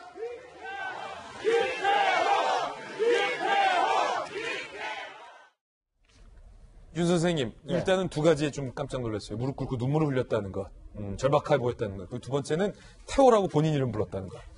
저기가요, 경남 산청, 함양, 거창, 합천 선거구인데 정말로 의외인 곳이에요. 왜요? 김태우 후보가 조용하게 무난히 당선될 줄 알았어요. 거의 많은 정치 쪽에 이제 관심이 있어 하는 사람들은 김태우 후보가 거창 도의원으로 시작을 해가지고 경남도지사, 국회의원, 총리 후보, 그다음 이제 뭐 국회의원 쭉쭉쭉 승승장구했고 말 그대로 이제 거창의 아들인 것이고 무소속 출마를 할 때도 우리가 그렇게 봤지 않습니까? 홍준표 후보 같은 경우에는 공항에서 떠나가지고 원래 양산 간다 했다가 태구로 가고 오락가락인데 저기는 처음부터 자기 고향 지킨다고 했으니까 명분도 있고 크게 어렵지 않을 거다라고 봤는데 뚜껑을 열어봐야 아는 겁니다만은 통합당 후보하고 거의 붙어 있어요. 약간 뒤지기도 하고 약간 앞서기도 하고 모른다는 거죠. 김태호 후보도 놀랐을 거예요. 이게 왜냐라고 좀 생각을 해보면은 김태우 후보 개인 경쟁력이 거창에서 떨어진다기보다는 영남권에서는 통합당에 대한 지지, 이 사람보다도 당을 밀어줘야 되겠다. 이게 많이 올라온 것 같아요. 그러니까 지금 전반적으로 아까 뭐 경우는 다릅니다만은 의정부에서도 오영환 후보가 많이 앞서잖아요. 저 문석균 후보보다. 그런 것도 사실은 오영환 후보 개인적 매력은 있지만은 의정부에서 볼 때는 모르는 사람이잖아요. 저기는 말 그대로 그 집 아들이고 차이가 많이 나는 것도 그 집 아들 약간 비슷한 현상으로 볼 수 있는 거죠. 그렇군요. 자, 여론조사 결과를 또 저희가 이제 준비하지 않았기 때문에 이제 여론조사 어떤 경향에 대해서도 일단 언급은 좀 일단 안 하는 걸로 하는 게 또 우리 방침상 선거 방침상 그렇게 됐다고 하네요. 자, 그런가 하면은 미래 한국당에서는 원유철, 염동열 의원이 핑크 챌린지라는 사진을 공개했습니다. 뭐가 핑크 챌린지일까? 원유철 대표, 염동열 의원 무슨 챌린지를 한 걸까? 만나보시죠. 자, 깜짝이야. 반짝반짝 핑크 가발, 반짝반짝 핑크 리본. 미래한국당 원유철 대표가 이른바 핑크 챌린지를 하는 영상인데 지금 이게 논란이에요. 자, 그리고 염동열 의원도 이렇게 올라탔죠? 올라탄 분이 염동열 의원이에요.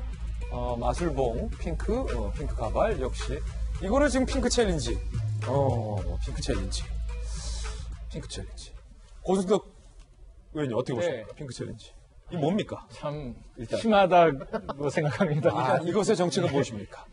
일단 이제 주목을 좀 얻으려고 하는 건데 좀 너무 이렇게 세게 자극을 하려고 그런 것 같아요. 뭐 저도 옛날에 뭐 코미디 프로도 해보고 그랬지만은 상당히 좀 낯이 뜨거운 부분이 있는데 챌린지라 그러면 이렇게 이어져야 되는데 이어지는 겁니까? 제가 물어본 게 그거예요. 다음 사람 이제 지명해가지고 당신도 핑크 가발 쓰고 한번 해보시오라고 하는 건데 이게 과연 얼마나 이어질지는 오히려 제가 좀 지켜보고 싶은 부분이에요. 누가 정말 저렇게 할 수 있나. 만약에 지명 당하시면 어떡하실 거예요? 아니, 저는 뭐 고승덕 딱 찍으면 어떡해? 저는 뭐 무당파인데요. 그러니까 더구나 여기는 그 미래 한국당이잖아요. 그렇죠. 좀 아주 생소한. 그러니까 어떻게 보면은 너무 요즘 선거 분위기가 이제 그 거리에서 할 수 없기 때문에 이제 결국은 이제 SNS라든가 유튜브라든가 이걸로밖에 할 수 없잖아요. 그렇기 때문에 이제 궁예지책으로 관심을 끌려고 나온 거라서 하여간 노력은 참 대단하다. 저는 이렇게 그냥 평가하고 알겠습니다. 제가 보기에는 저 완전 전략적으로 실패한 것 같고요. 많은 분들이 보면서 눈 버렸네라고 생각을 했을 겁니다. 이건 개인적 서민 교수 개인적 견해예요. 그 걸그룹이 이제 염색하고 많이 그러는데 귀엽다는 의견도 있습니다. 그 걸그룹이 염색하면 이쁜 게 원래 걸그룹 그 멤버가 이뻤기 때문에 이쁜 거지. 안 이쁜 사람이 하면 역효과를 낸다는 거 좀 기억하시기 바랍니다. 한 두 가지 시각이 있을 수 있을 것 같아요. 그러니까 이게 사실은 정치인으로서 표를 얻기 위한 행위잖아요. 그러니까 이제 부정적인 시각은 표 얻기 위해서 별짓거리 다 하네. 이런 의견을 또 있을 수가 있고요. 또 하나 자체는 저는 어떻게 보면 약간의 이젠 정치가 좀 약간 신선한 맛을 또 줄 수 있다고. 신선하다. 그럼 자기가 망가지는 것이 굉장히 쉽지 않거든요. 그래서 또 한편으로는 어떤 권유를 탈피하고 저런 것까지 하네. 그래 한번 봐주자. 또 그런 시각도 있을 수 있기 때문에 긍정적인 시각. 그거 자체는 이제 표를 얻기 위한 몸부림이다 볼 수 있어요. 그래서 저는 뭐 개인적으로 볼 때는 꼭 부정적으로 볼 건 아니다 이렇게 봅니다. 그렇군요. 노이즈 마케팅의 효과는 분명히 있을 거예요. 저렇게까지 하냐라고 하면서 근데 이제 우리가 위성 정당 막 비판을 얼마 많이 했습니까? 많은 전문가들이 그 비판하는 와중에 위성 정당이 이 당은 저쪽 당에 같은 편이고 이 당은 저쪽 당에 같은 편이구나라는 각인 효과, 학습 효과가 있는 거거든요. 저 부분도 좀 눈다를 찌푸리게 하면서도 그래 저 당이 저 당이랑 같은 편이지라는 거는 이제 인식시킬 수 있는 거죠. 그런가 하면은 의견 주세요. 짧게 주세요. 네, 짧게 드릴게요. 선거를 앞두고는 지금 정책을 어떤 것이 있는지 좀 국민들께서 관심을 안 가져도 이런 정책이 있다라고 해서 어떻게든지 이 부분에 대해서 홍보를 하려고 해야 되는 거라고 생각을 해요. 그런데 홍보 효과는 있을 수 있겠지만 보기에 정말로 민망했고 내용이 없으면은 저렇게 서비스라도 하는구나 이런 생각이 좀 들었습니다. 요거는 이제 이경 평론가의 개인 의견이라는 거. 저의 개인 생각이 들었습니다. 자, 정의당이요 선거 공보물을 돌렸는데 정의당 기호 6번이 빠진 공보물을 돌렸습니다. 공보물에 기호가 빠졌다. 굉장히 이례적입니다. 몇 번인지 모른다는 거죠. 이거예요. 이번에는 정의당인데 그래서 정의당이 몇 번인데 헷갈리거든요. 당장 저부터도 가만히 있자. 정의당이 몇 번이지? 근데 공보물에 이 기호 몇 번이 빠졌습니다. 심상정 후보는 이렇게 주장했습니다. 바로 직전까지 의석 꿔주기가 진행이 됐기 때문에 정의당의 번호를 알 수가 없었습니다. 정당 기호마저 도둑질해간 이 비례위성 정당에 국민 여러분들의 따끔한 회초리가 날려주시기를.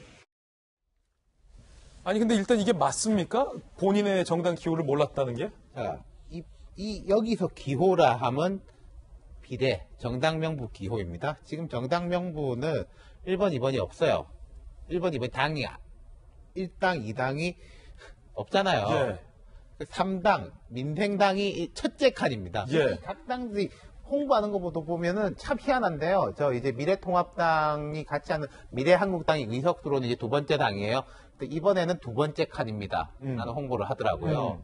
그러니까 4번인데 두 번째 칸이다. 같이 우리가. 그러네요. 그리고 민주당에서 한 이제 더불어시민당이죠. 더불어시민당이 이제 5번이지 않습니까? 그래서 415 랩핑 버스를 만들어가지고 하다가 선관위에서 경고를 먹어가지고 그거 하지 마라. 한다라고 됐잖아요. 여기서 이제 심상정 의원이 말한 것은 원래 민생당 앞에 있는 게 맞고, 그 다음에 정상적으로 민주당하고 통합당이 냈으면은 4번인 거죠. 근데 1, 2번은 B고 3번이 1번으로 올라가고, 그 다음에 이제 한국당은 한 10명인가를 꿔줬고, 그 다음 민주당이 몇 명을 꿔주는가 보니까 민주당이 최종적으로는 우리 정의당만 넘기자. 라고 해가지고 5번이 되고, 우리 6번이 되는 거를 남들 보고 알았다. 거죠. 끝까지 몰랐던 건 맞다. 설명해드려도 복잡해서 잘 못 알아들으시겠죠. 근데 정의당에서 선거법 개정할 때 같이 하지 않았습니까? 이런 거 염두 못 했던 건가요?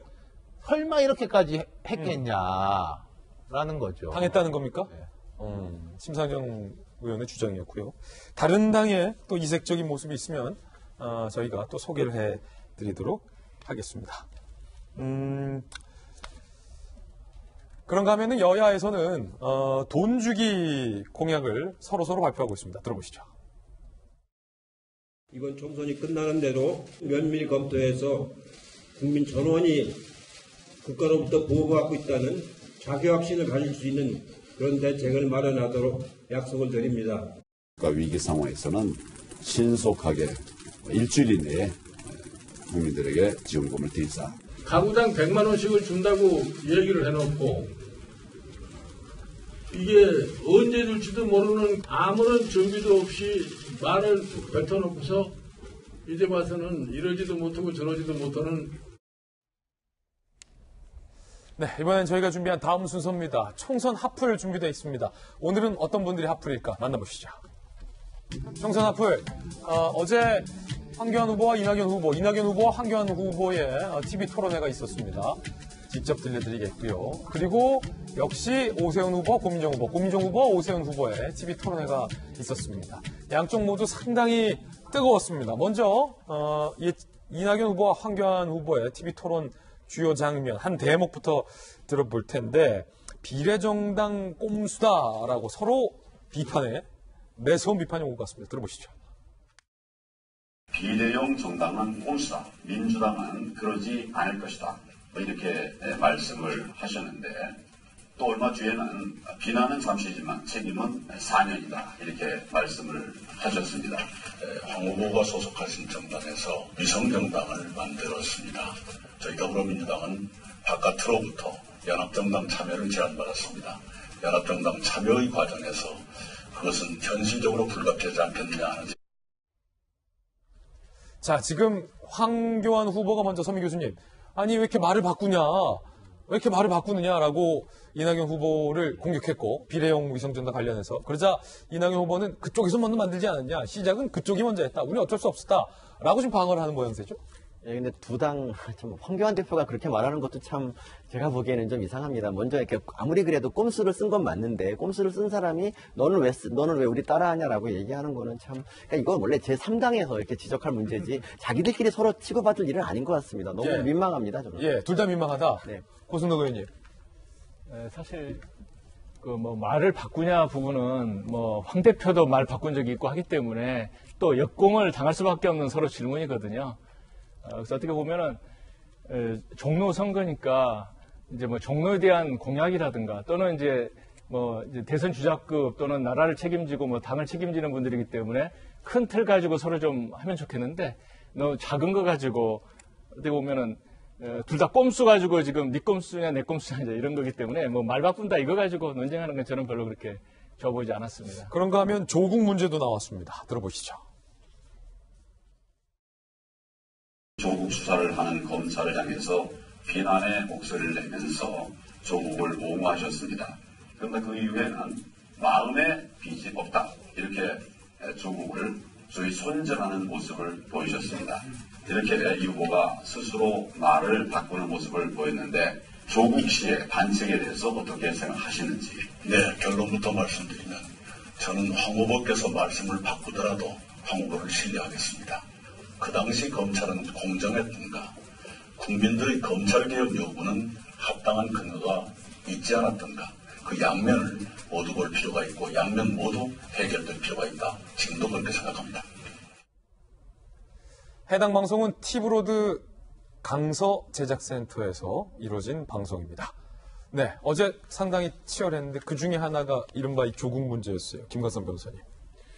뭐 답변을 잘 피해 가시네요. 그러니까 아마 이제 TV 토론을 이제 지역별로 하거든요. 그럼 대부분 지상파에서 할 수 없기 때문에 지역 케이블 방송에서 합니다. 총선 같은 경우에는. 그럼 저기에서도 계속적으로 조국에 대해서 어떻게 생각하냐, 조국 수호냐 아니냐, 그걸 가지고 미래통합당 후보는 그걸 물고 늘어질 거예요. 그래서 거기에서 그 자체 이슈가 되는 것이 굉장히 표에 도움이 된다고 생각할 거고, 아마 민주당 여당 입장에서는 그걸 자꾸 어떤 쟁점을 시키는 것은 도움이 되지 않는다고 생각할 겁니다. 그래서 약간 좀 피해가고, 더군다나 또 총선 전략 매뉴얼에 보면 이제 거기에서도 뭐 질문을 전환하고 그 다음에 부적절한 답변하라 이제 이런 내용이 있다는 거 아니에요? 그러면 사실 여당 입장에서는 이거 자체가 프레임화 되는 것은 총선에 도움이 되지 않는다 이렇게 보는 거 있는 것 같아요. 예. 그렇기 때문에 뭐 이낙연 후보 같은 경우에는 말을 굉장히 잘하는 것 같아요. 잘 피해가고 그렇기 때문에 어떤 자기 자체가 나는 뭐 검찰을 비판하고 조국에 대한 수사가 부적절했다 이렇게 얘기하면 아마 제가 볼 때는 중도층이 상당히 표에서 이탈이 있을 가능성이 크다고 봐요. 그래서 그 점을 의식하고 또 뭐 기자 출신답게 정치인답게 좀 대답을 좀 회피하고 있는 것이 아닌가 싶습니다. 예. 근데 왜 회피합니까? 김명기다 아니면 아니다 말해야 되는 거 아닙니까? 조국을 수호했느냐라고 물었잖아요. 지금 총선을 앞두고 조국 전 장관 이름이 나오는 것 자체를 솔직히 이해할 수가 없었어요. 왜 나오는지 모르겠습니다. 아니, 열린민주당에서 수호한다고 하잖아요. 열린민주당에서요? 예. 저희 더불어민주당이고요. 예. 더불어시민당입니다. 이해찬 대표가 끝나고 어차피 함께 한다고 하지 않았나요? 언제 그런 얘기 했었죠? 이해찬 대표 말씀하셨어요. 결국 끝나고 함께 할 수 있지 않겠느냐. 끝나고 함께 할 수 있겠다고요? 예. 그런데 지금 총선 자체에서 조국을 자꾸 꺼집어내는 것 자체가 민주당에서는 이해가 안 되는 거예요. 왜 꺼집어내요? 왜 후보도 아닌데 왜? 이런 생각이 들고요. 그리고 또 오히려 제가 조금 전에 말씀드렸는데 총선입니다. 민생을 먼저 생각하고 공약을 먼저 생각하고 어떤 정책을 국민께 좀 보여드릴 건지 그 부분에 대해서 얘기를 해야 되는데 오세훈 그 후보도 마찬가지고 계속 조국 프레임만 계속 걸고 넘어져요. 근데 이것이 국민의 공감대가 어느 정도나 공감대를 형성할지 솔직히 의문이고요. 네. 전형적인 선동 정치. 지금 이 시대의 전형적인 선동 정치라고 저는 생각을 합니다. 이경우 대변인 말씀대로 민주당에서는 조국 프레임이 나온 거를 싫어하죠. 당연하게 이게 좋지 않고, 그러니까 이낙연 후보의 약간 양시양비론적인 게 괜찮은 태도인 것 같아요. 여기 리스크를 최소화할 수 있는 건데, 근데 통합당 입장에서 아니거든요. 왜냐하면 이낙연 후보는 어제 탄핵 이야기도 했어요. 그럼 통합당 입장에서는 아니 저기는 탄핵 이야기도 하는데 우리가 조국 이야기를 왜 못하냐 이런 것인데, 상대가 하고 싶어하는 이야기가 있고 내가 피하고 싶어하는 이야기가 있는데 서로 하나씩 있다는 거예요. 그런데 이제 내 편에서는 이 피하는 걸 어떻게 조금 스무스하게 피하면서 리스크를 줄이면서 피할 수 있는가라는 관점에서 본다면은 제가 볼 때 민주당 후보들한테는 이낙연 후보의 답변 정도가 모범 답변이다. 예컨대 재판 중인 사안이라서 말보다는 이건 말이 안 되는 게요. 무슨 N번방 사건 이런 거는 재판 중인 것도 아니고 다 피의 사실에 대한 이야기를 우리가 하고 있는 거예요. 그건 이제 일단 말이 안 되는 거고, 말이 안 된다. 이낙연 후보의 말을 저는 이제 모범 답변으로 삼으라. 그렇군요. 근데 저 같은 경우는 이제 조국에 대해서 물어보는 건 너무 당연한 것 같은 게 이경우 의원에 대한 반박이에요. 예, 그렇죠. 그러니까 조국이 지난 이제 8월부터 4개월 가까이 우리 한국 사회를 뭐 거의 양분시켰지 않습니까? 그리고 거기에 대해서 해결이 안 난 게 어느 누구도 사과한 사람이 없습니다. 그렇기 때문에 이 조국에 대해서 묻는 거는 이 약간 반칙과 이런 특권을 옹호하느냐 아니냐 이 프레임이기 때문에 당연히 총선에서 물어볼 수 있는 얘기가 아닐까 싶습니다. 예. 자, 다양한 이야기들 한번 전해드리고 있고요. 그런가 하면 오세훈 후보와 고민정 후보의 TV 토론도 있었습니다. 한 대목 들어보시죠.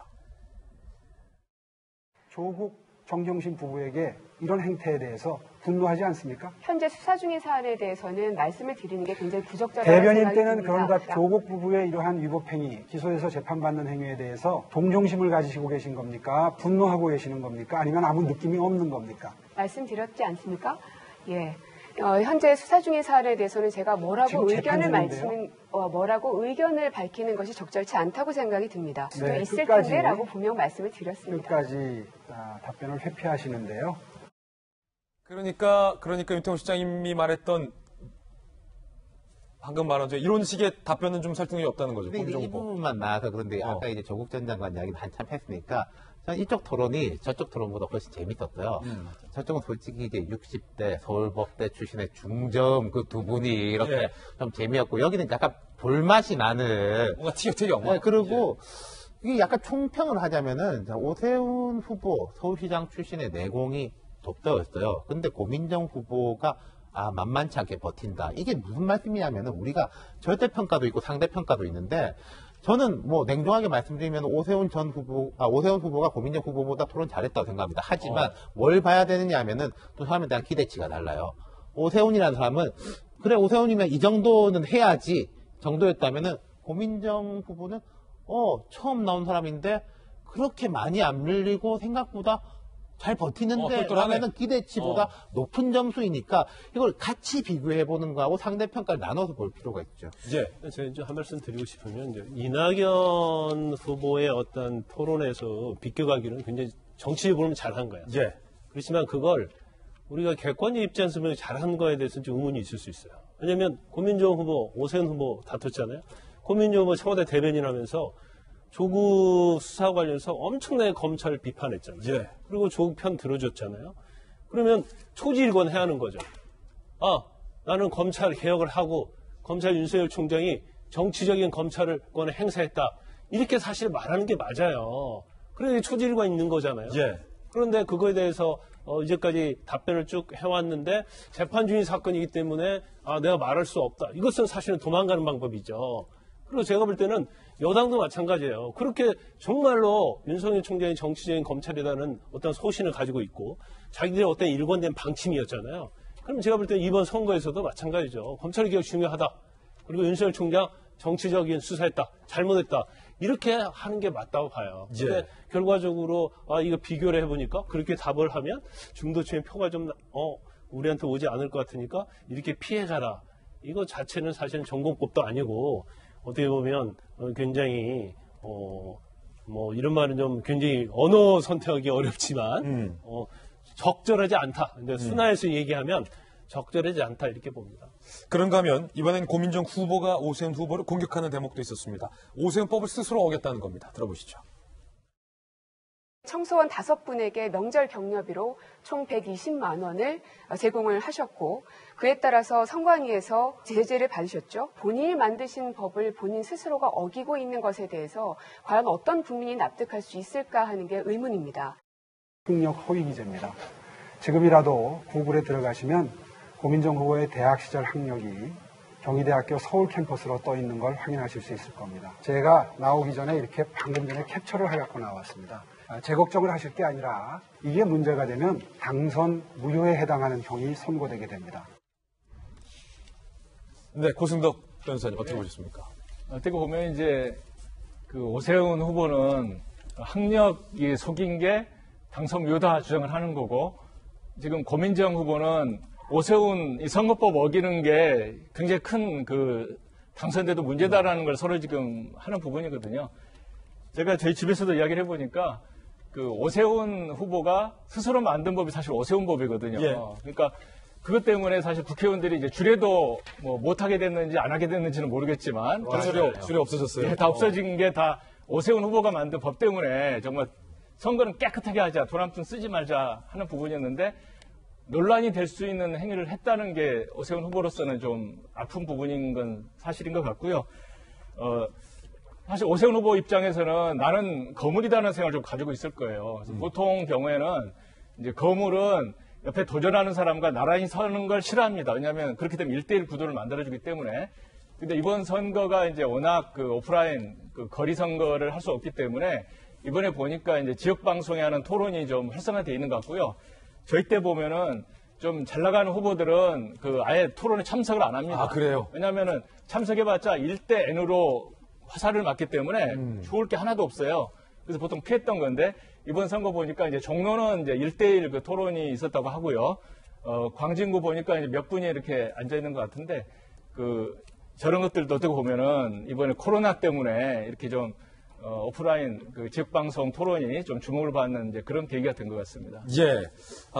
자, 지금 사실은 후보의 이제 주요 토론 발언들 저희가 전해드렸는데 앞으로도 다른 지역에 또 이제 주목될 만한 토론 장면이 있으면 저희가 공히 여야 혹은 뭐 다른 정당의 발언, 주요 발언들도 소개해드리겠다라는 말씀 한번 드리도록 하겠습니다. 앞서서 말했던 것 중에 뭐 한 가지 좀 더 짚고 가야 될 것은 어쨌든 이경 대변인께서 하고 싶었던 발언은 민주당 입장에서는 열린민주당이랑 상관없다라는 입장은 지금 겉은 공식 입장이다라는 말씀이신 거죠?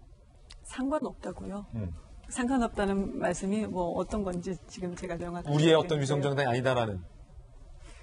당초 위성정당이라는 그 말 자체가 좀 어폐가 있는 거고요. 그러니까 아까 제가 이제 열린민주당에서 이렇게 주장하지 않았느냐라고 여쭤봤던 것에 대한 네. 답변은 민주당과 더불어시민당이 네. 연대하는 거고 어쨌든 열린민주당은 상관없다.